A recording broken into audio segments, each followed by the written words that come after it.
Hey everyone, Ray here from Nest Mortgage. Hope you're having a great day out there. Wanted to weigh in with my 2 cents on the collapse of Silicon Valley Bank and Signature Bank in the United States and how that changes the markets in Canada, the expectations of the path of the Bank of Canada, as well as interest rates and just the general psyche of the Canadian consumer.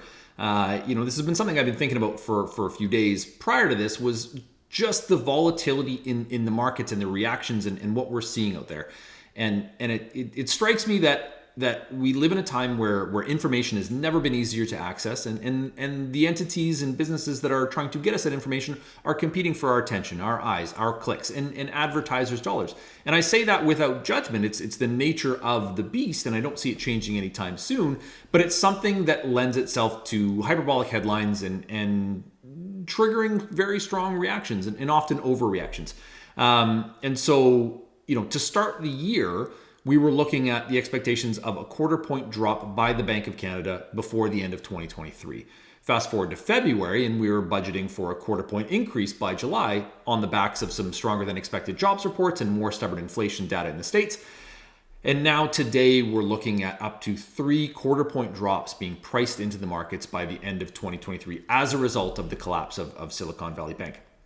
And it's something that we obviously need to pay attention to. I think it can be perceived as a canary in a coal mine, the unintended side effects of a very quick and very strong rate tightening policy, monetary policy.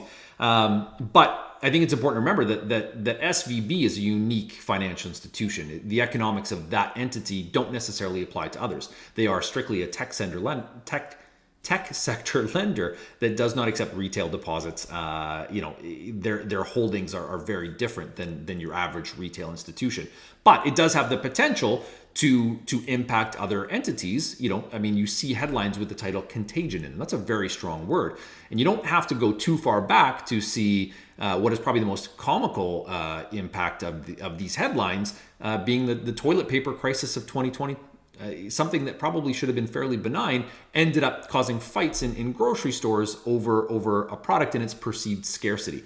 So, the consequences of this can be very impactful, and I think it's something we need to be mindful of because it is important that we assess data and react.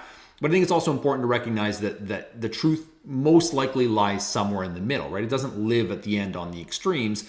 There is a middle ground that a best fit line will plot, on a graph. So something to keep in mind. It's kind of like playing poker. We're not only playing the cards, which is the data, we're also playing the person, the human element, the human behavior, the response. And I think that's something important to keep in mind as we're reading these headlines. So like everyone else, I'm just trying to figure it out and strategize for our clients. And if you have questions about your particular situation, don't hesitate to reach out. We'd be happy to connect.